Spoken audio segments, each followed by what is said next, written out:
Good afternoon.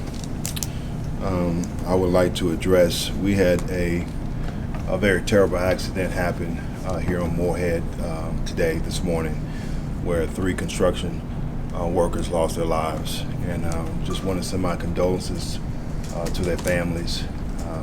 Very tragic situation, and definitely there in my prayers. In regards to the football game yesterday, nothing has changed from perspective of Tampa Bay made more plays than us when given the opportunity.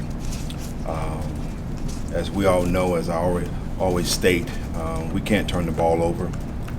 In the first 4 games with Sam, we had no turnovers in regards to him, and the turnovers that we did have led to 10 points.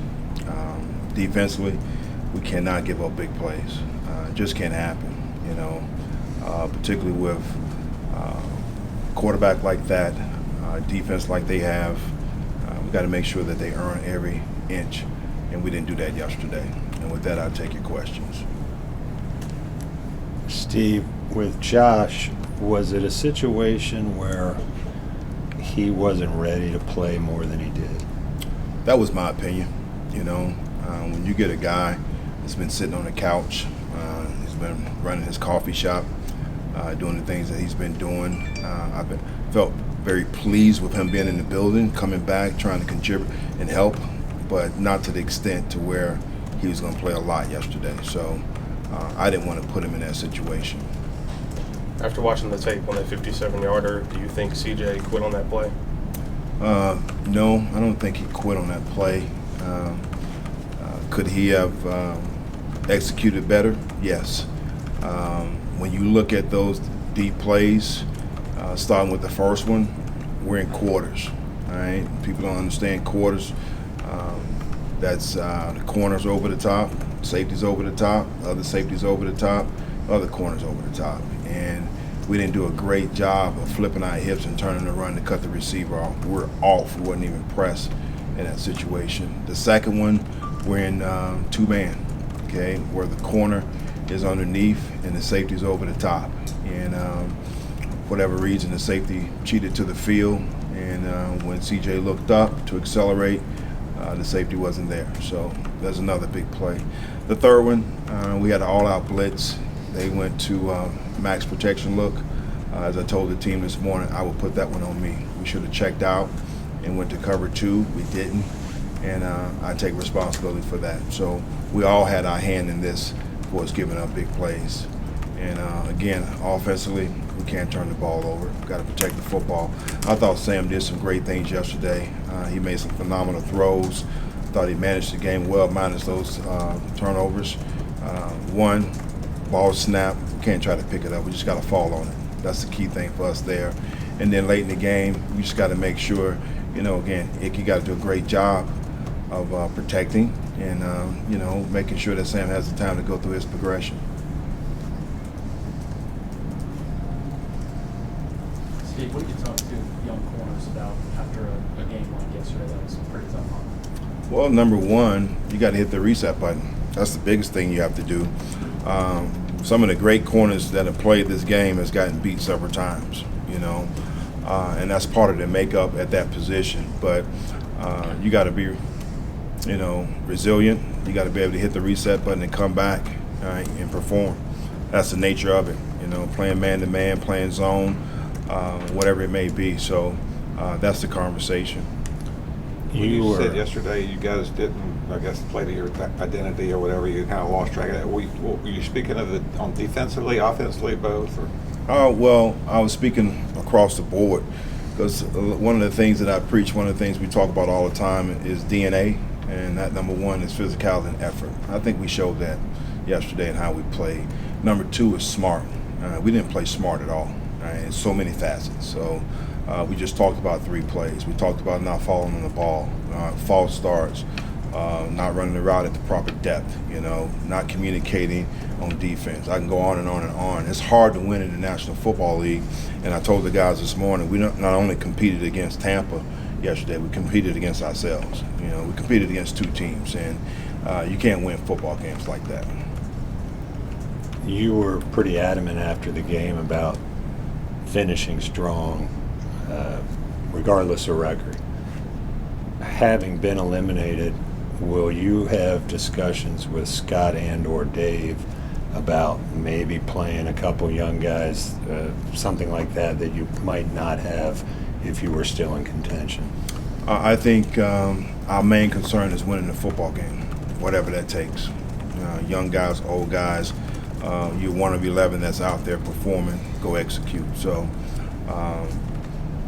will we have that conversation? We had that conversation, to be honest, throughout the whole year about bringing certain guys up and trying to play certain guys. So we just need to go win a football game and finish the right way.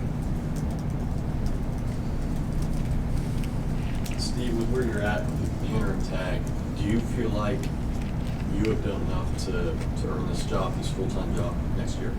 That's not my call, and to be quite honest, I'm not focused on that. As I told you guys from day one, I have 13 weeks, and my focus is just trying to win the day. And my focus right now is trying to make sure that we finish the right way. And as I told those guys, men, they're going to find a way to finish, and that's what we have in that locker room. We have men in there. So I'm very positive that we're going to bounce back, and that's where my focus is. Nothing else.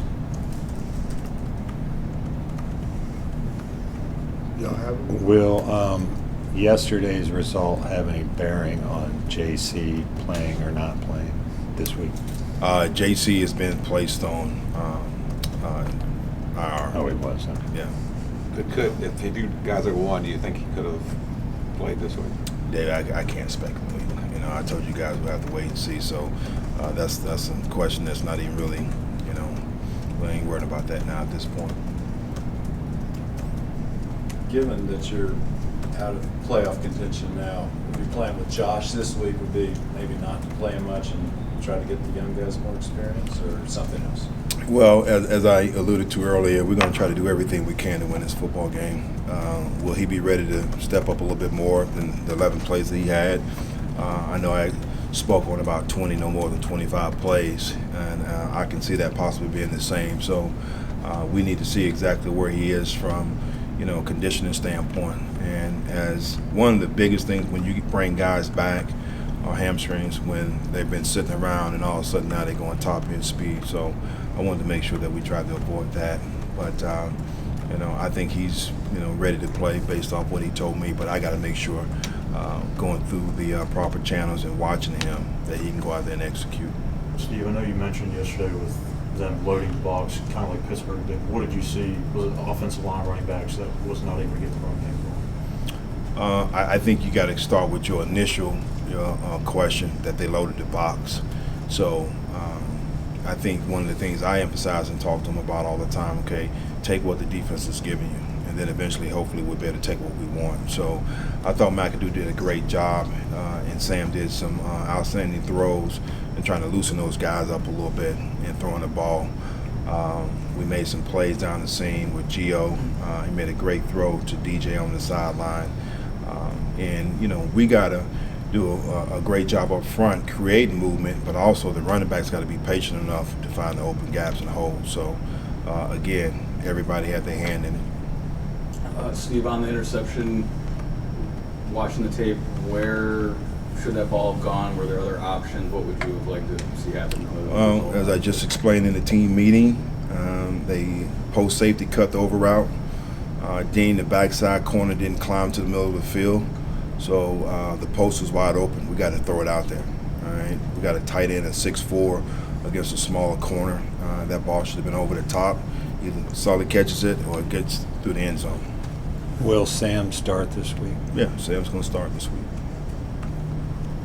On the play where Sam, the late strip sack, Brady, it seemed like y'all had a blitzer come unblitzed against Brady earlier, and he just threw it away.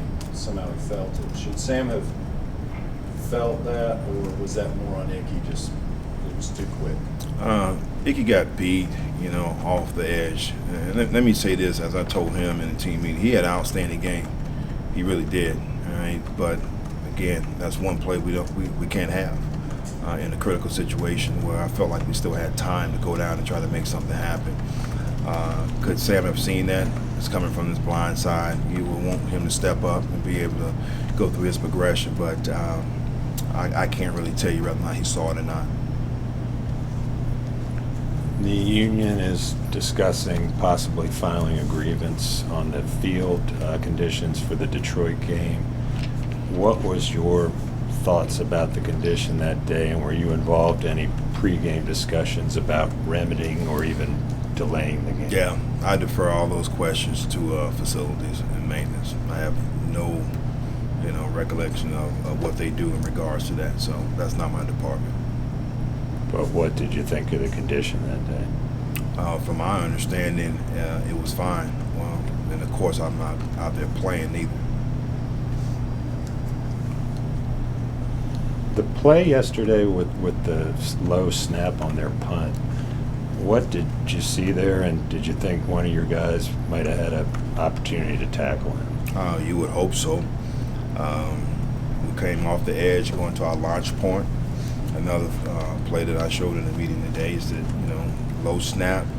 If our eyes in the right spot, the only way that punter has a way to escape is definitely not going to run inside. He's going to run to the outside. So I thought we had a chance there with a big play. And, again, they made more plays than us when given the opportunity, So we got the punt off. That 4th and 1, I think it was 4th and 1.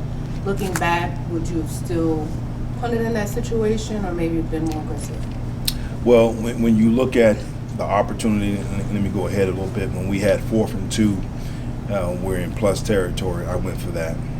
There was 2 opportunities where we were not in plus territory that I did not, and I wouldn't change it because I think one, we were up 7-0, and the other one was 14-0. But when you have number 12 on the other side, when he can, he's already in field goal range, I felt pretty comfortable trying to, pin those guys back inside the 5 and let our defense go to work.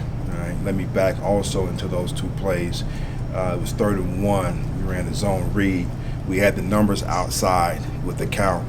Sam should have threw the ball out to LaVisca. We'd have had the first down. He had the read inside where he pulled it, and we didn't get it. The next one was Chuba on a draw play, and he got to get his feet up and make one guy miss, and we got the first down. So great effort by him, but we got to find a way to get that extra yard. Everybody good? Appreciate you guys. Thank you. Thank you. Thank you.